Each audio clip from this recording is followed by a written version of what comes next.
Salve os irmãos com a paz do Senhor. Abacuque, capítulo de número 3, verso 17, 18 e 19. Livro do profeta Abacuque, capítulo 3, do versículo 17 ao versículo 19.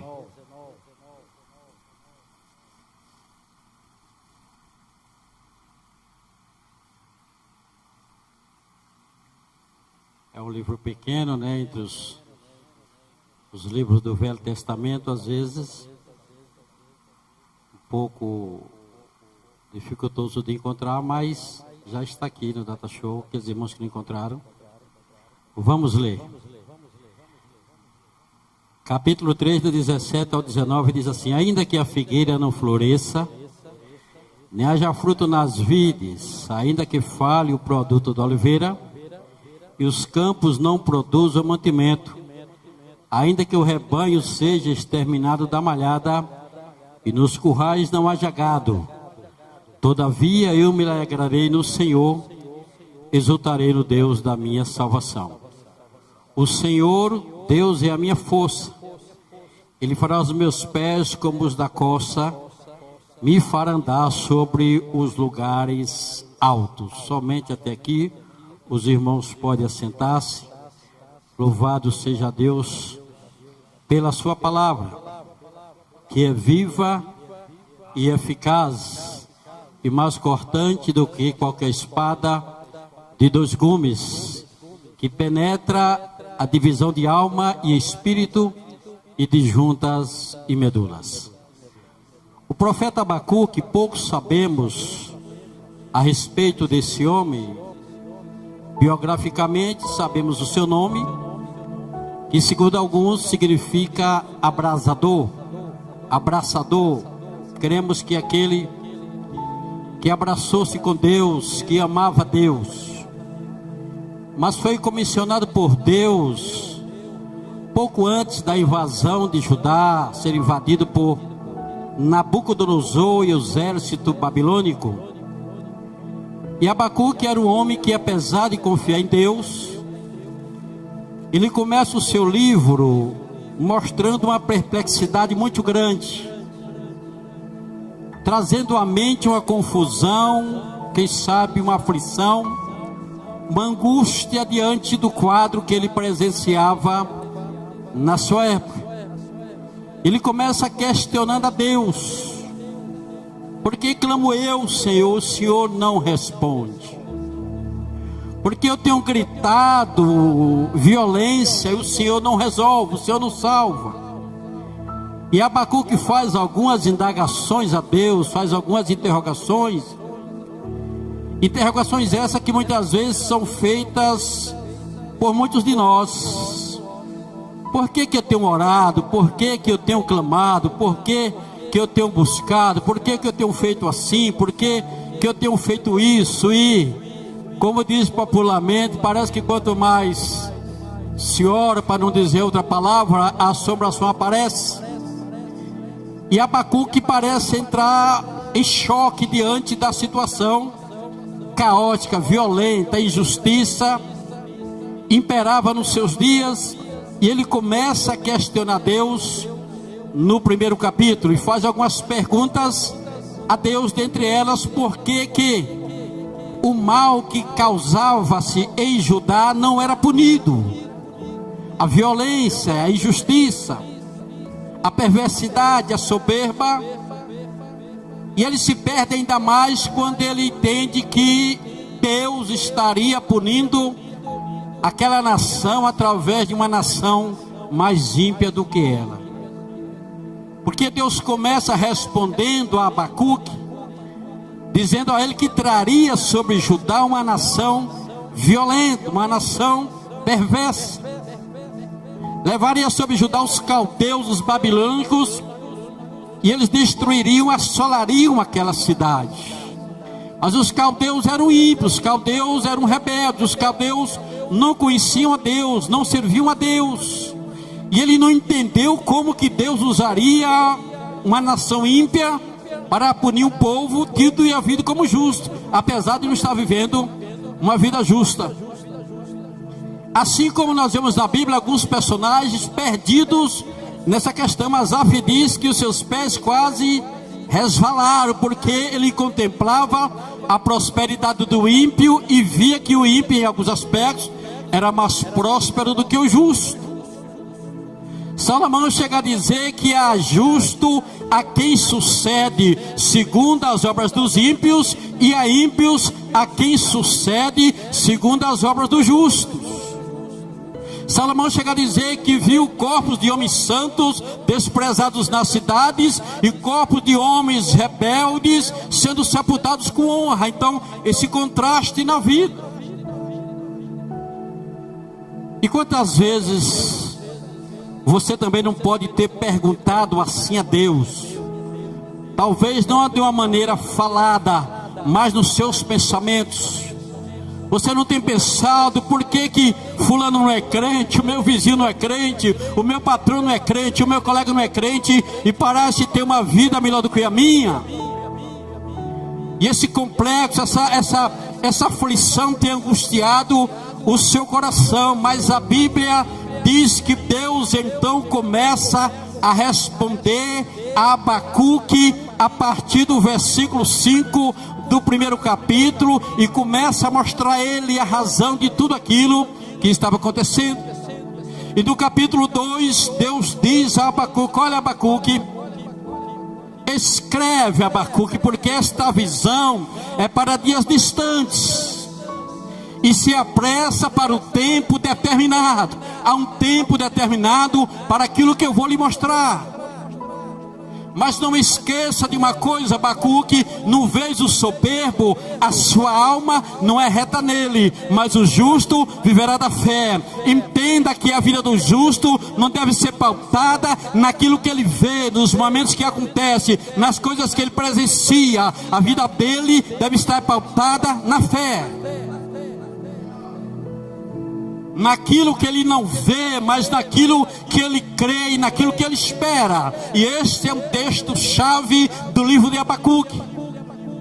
No capítulo 2, do versículo 20, o texto diz: o Senhor está no seu santo templo, caliciante dele toda a terra. Deus continua no mesmo lugar. Como disse Abacuque: eu continuo no mesmo lugar, eu não desci do trono, eu não desci da posição. O que está acontecendo não é porque eu não vejo, não é porque eu não sei, não é porque eu diminui, não, eu continuo no mesmo lugar. Deus é o mesmo ontem, hoje e eternamente. Mas no capítulo 3, o qual nós lemos, Abacuque começa a mostrar uma diferença de pensamento.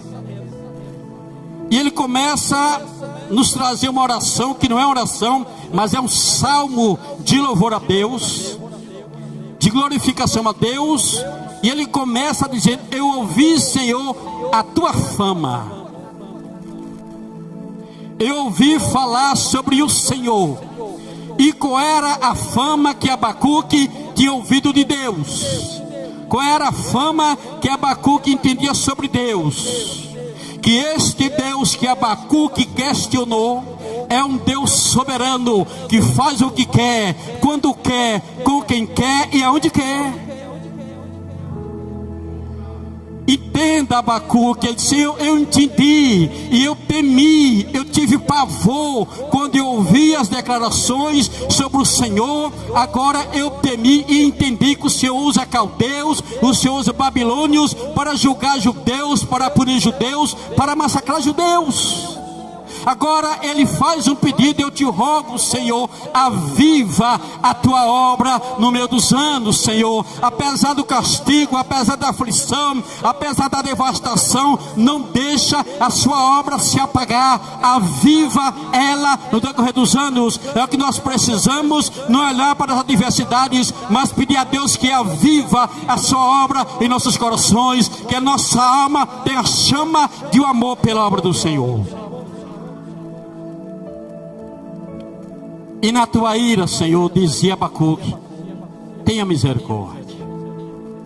E daí ele começa a trazer uma teofania a respeito de Deus, umas manifestações de Deus, Deus mostrando o que iria acontecer, e fala de pragas, e fala de sol, e fala de lua, e fala de peste. Abacuque tem uma visão baseada naquilo que já havia acontecido, porque quando nós falamos de praga na Bíblia, o Espírito nos remete ao Egito, onde Deus castigou. Quando fala de o sol parar, nos leva a Josué, que orou, o sol parou. Quando nos fala de peste, tudo isso são catástrofes que nos leva a um Deus todo-poderoso, que tudo isso já fez, faz e continuará fazendo, independente da circunstância. E depois que ele entende isto, depois que ele conhece esse Deus, no sentido de entender as suas ações, porque muitas vezes nós conhecemos Deus, mas não entendemos o manifestar de Deus. Eu dizia esses dias que muitas vezes nós só vemos Deus de um lado. Eu dizia que o Deus que sara é o Deus que mata, e é verdade. O Deus que exalta é o Deus que abate, é o mesmo Deus. Ele não deixa de ser Deus por isso. Então, quando Abacuque entende isto, ele fecha o seu livro com um louvor que talvez no Velho Testamento poucos salmos se comparam a esse. Mas ele começa dizendo: ainda que a figueira não floresça, ainda que não haja fruto nas vides, ainda que falhe o produto da oliveira. Ele traz 3 árvores no seu cântico e diz: independente da figueira florescer. Mas o que são as flores? Primeira coisa, flor não é fruto, como folha não é flor. A Bíblia diz que Jesus desce do monte pela manhã e vê uma árvore frondosa e aproxima-se dela procurando um fruto, mas ela só tinha folhas, e Jesus amaldiçoou e ela morreu. Então ele diz: ainda que a figueira não floresça, não dê flores,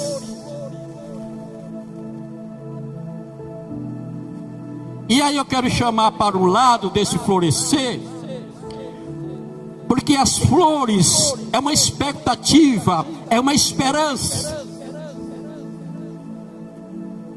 Eu tenho uma ali no bairro Sodoma, na rua Gomorra, no recanto Chica de Calé, alguns pés de planta, e alguns começam a florescer. Igual ali, a Vinícius, o pé de limão já botou umas flores, mas daqui a pouco elas caem e ainda não nasceu nem um limão.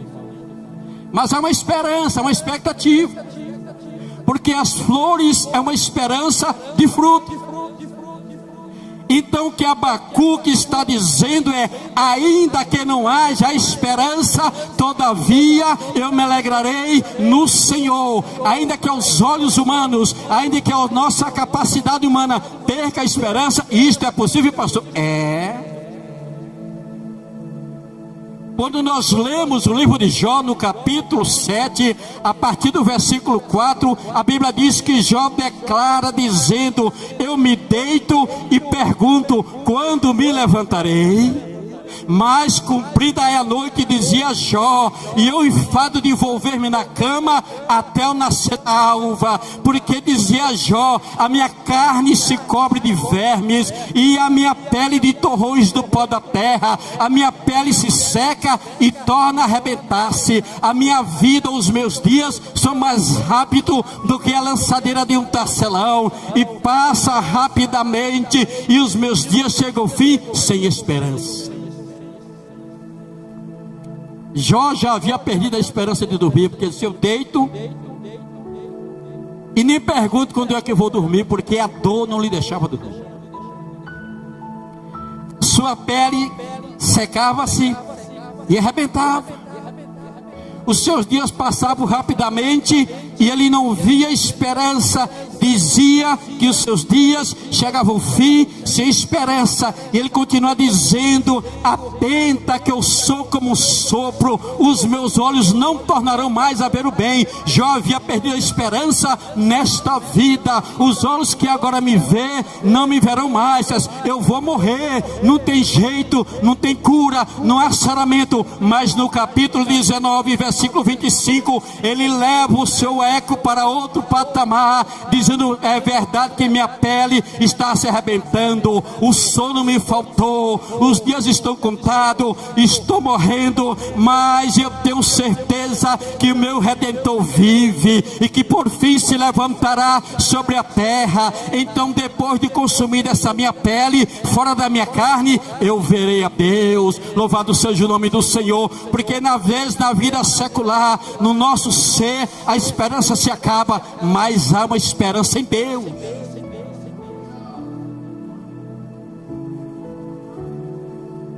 Mas as flores, irmãos,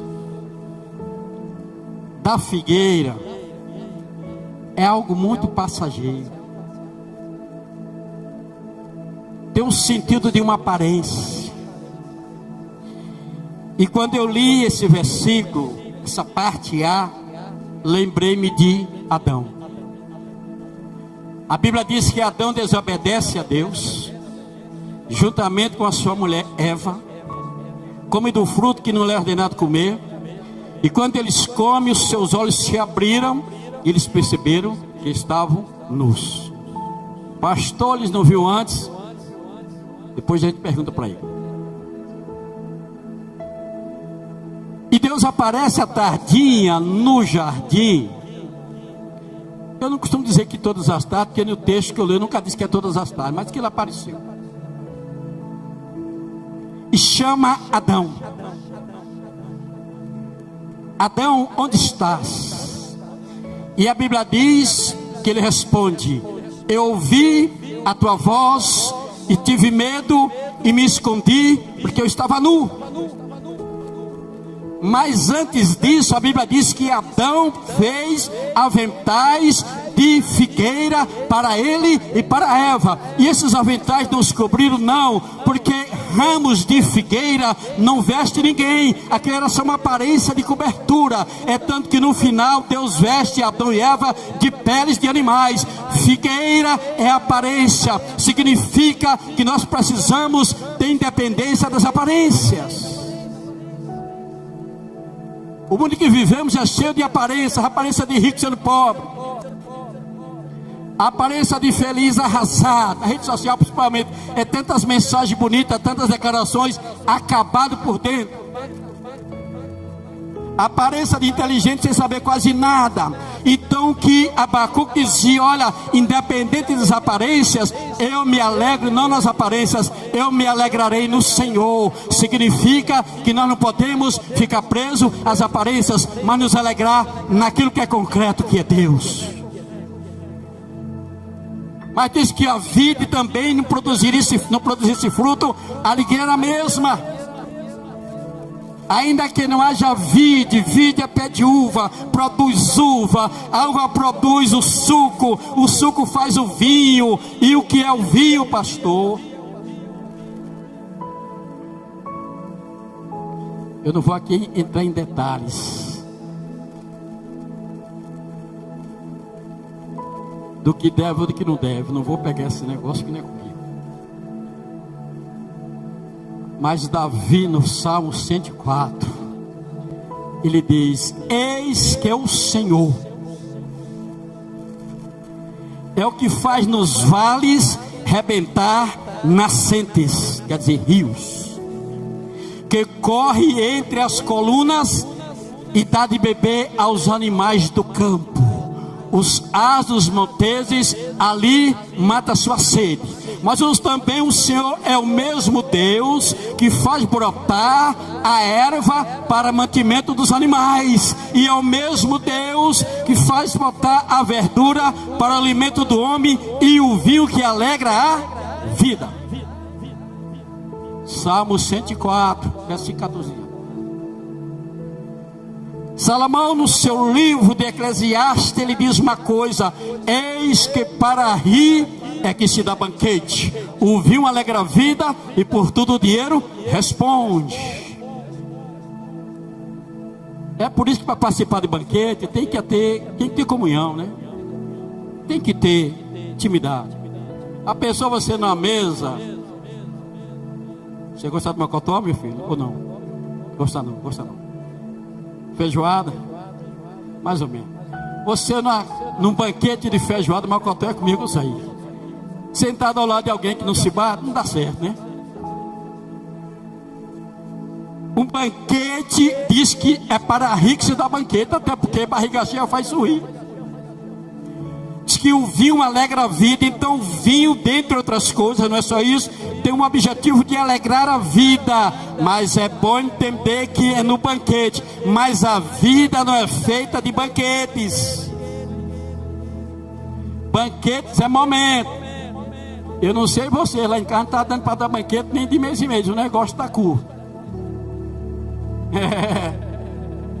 Ele disse que até a picanha, até gargoso. Você está entendendo? Então o vinho, apesar de se alegrar, significa, dentre outras coisas, momentos. É tanto que ao mesmo momento que ele traz uma alegria, aquilo passa, e muitas vezes, dependendo do uso que se faz, traz tristeza, decepções, frustrações, problemas. Não ele, o mau uso dele. Então o que Abacuque quer dizer, que independente dos momentos, a alegria dele era em Deus. Porque, irmãos, a vida não é feita de momentos. Isso é mentira de Satanás. Não. Na nossa vida existem momentos, mas a vida é feita de realidade. Quem faz da vida momentos, está perdido em vários momentos. Então o que é que Abacuque quer dizer? Que ainda que não haja os momentos de alegria, porque isso são coisas passageiras, a alegria dele era Deus. E nós precisamos aprender a não ser dependente dos momentos, mas ter uma vida regrada de alegria em Deus. Não, eu vou à igreja hoje, eu vou me alegrar, tudo isso é bom, se alegrar aqui, mas quando sair daqui, essa alegria continuar. Não é só uma alegria do momento de um culto de domingo, ou um culto tal, quinto aqui, não. Às vezes nós vivemos só de momentos. E ainda que não haja na oliveira, fale o produto. Se não tiver oliveira, não tem óleo. Sem óleo não tem como ungir. Azeite é sinônimo de unção. Unção é sinônimo de honra. É alguém que está em eminência crescente, é que é ungido. Haja os reis, quando eram ungidos, o povo clamava: viva o rei! Mas tudo isso é diante dos homens, que muitas vezes significa os aplausos, porque o azeite significa um brilho, e muitas vezes nós não podemos depender desses brilhos aplausíveis, que muita gente se depende. Tem gente que depende muito dos outros, é de acordo com o que alguém diz. Moço, que palavra, é mesmo? Moço, essa palavra não valeu nada, eu não prego mais. Está vivendo só dos aplausos. Os mesmos que te elogiam, agora vai falar mal de você. A vida é feita assim, de elogios e críticas. E é por isso que é bom.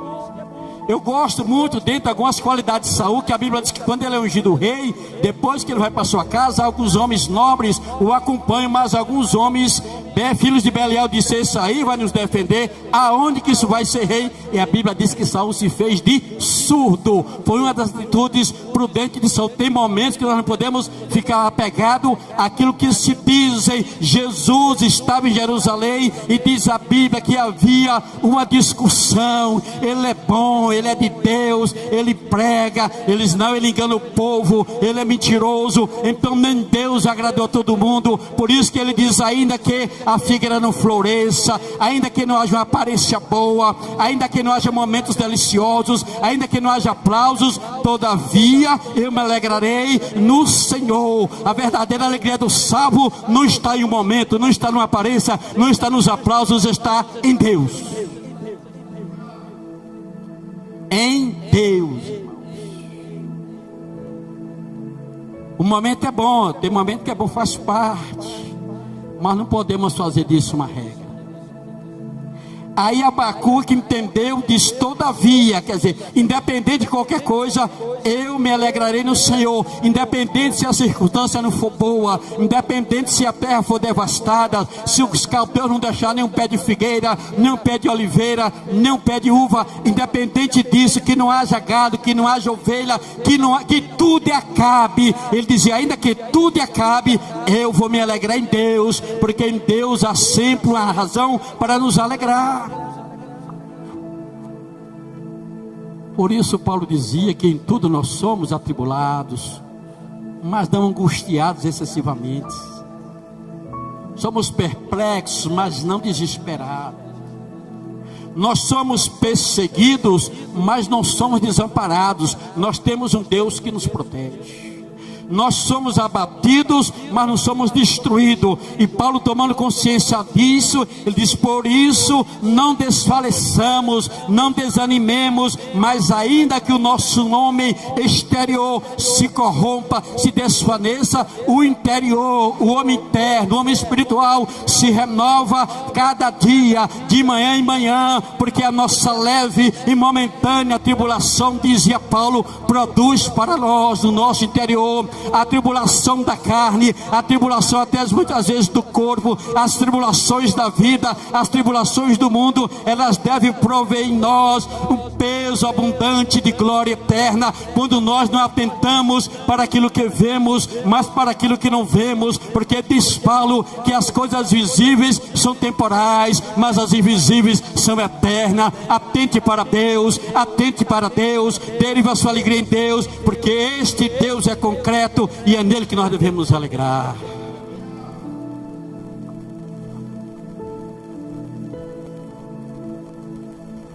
O Senhor Deus é a minha força,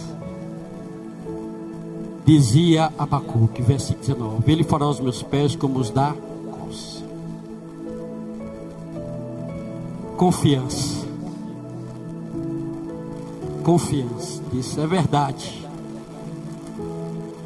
Nabucodonosor vai entrar aqui,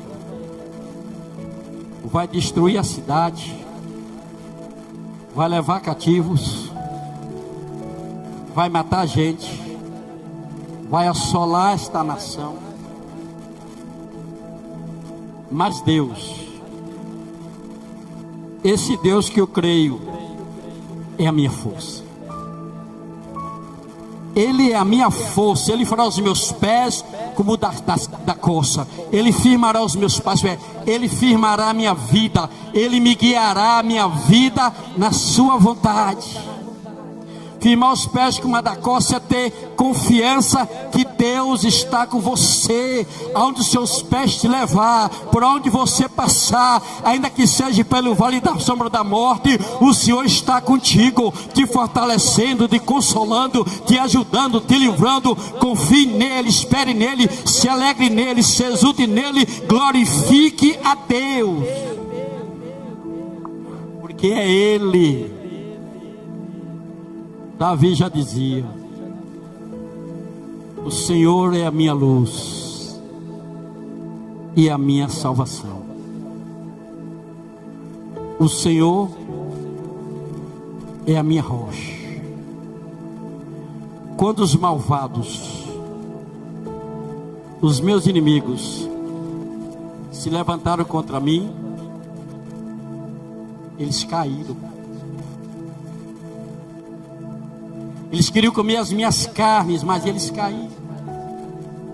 Aí Davi, com essa confiança, diz: ainda que um exército se acampe contra mim, eu não temerei. Irmãos, o exército, ainda que a guerra se levante contra mim, eu confiarei.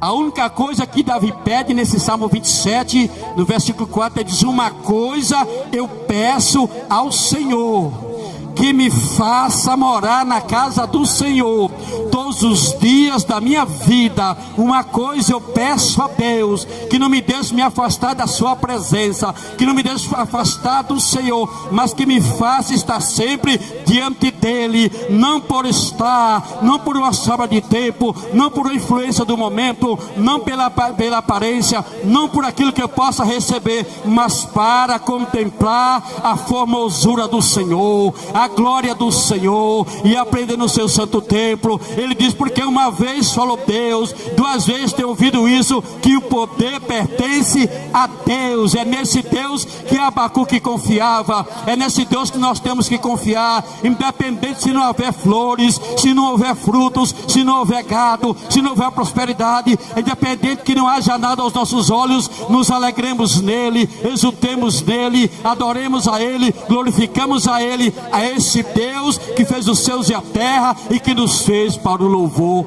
da sua glória. Bendito seja o nome do Senhor.